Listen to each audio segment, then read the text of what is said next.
Parami na ng parami ang nahuling nagbebenta ng illegal na paputok online. Walang tigil naman ang operasyon ng PNP Anti-Cybercrime Group laban sa mga ito. Yan ang ulat ni Ryan Lasigues. Ilang araw bago ang pagsalubong ng bagong taon, mas pinaigting pa ng PNP Anti-Cybercrime Group ang kanilang cyber patrolling para bantayan ang mga pasaway na nagbebenta ng illegal na paputok online. Katunayan, aabot na sa 115 online platforms ang napa-takedown ng PNP ACG. Kabilang dito, ang 59 na Facebook page, mahigit 50 X accounts, isang website at isang account sa audio streaming app.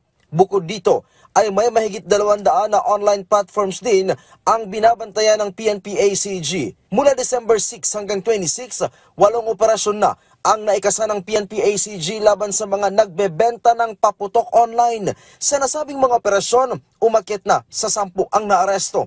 Aabot naman sa mahigit 76,000 halaga ng illegal firecrackers ang na-recover ng mga otoridad.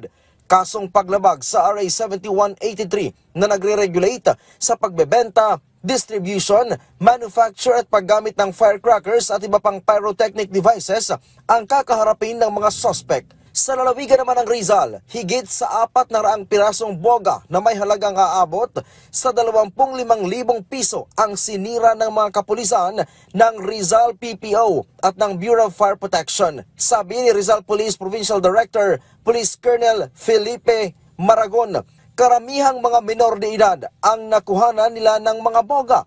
Nakikita daw kasi ng mga kabataan sa mga social media websites at apps ang mga nagtitrending na paputok na gawa sa bahay. Ang tinatawag na boga ay isang uri ng ipinagbabawal na paputok na homemade gamit ang recyclable materials tulad ng bote ng soft drinks o tubig, lata ng sardinas o kaya naman ay polyvinyl pipes o PVC. Yung mga gumagamit sa atin, yung mga bata, mga kabataan, pwede itong makabulag kasi malakas itong buga niya dahil ang ginagamitan siya ng denatured alcohol. No? Pag pumutok yan, pwedeng makabulag, pwedeng makakos ng injuries, yung pagkasunog ng balat, no? Pagkabingi, no? At iba pang mga related injuries na pwede lang matamo.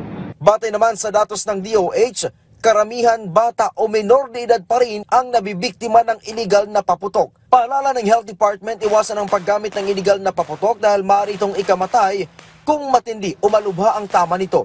Maaari din itong magdulot ng pagkaputol ng daliri, kamay o iba pang bahagi ng katawan.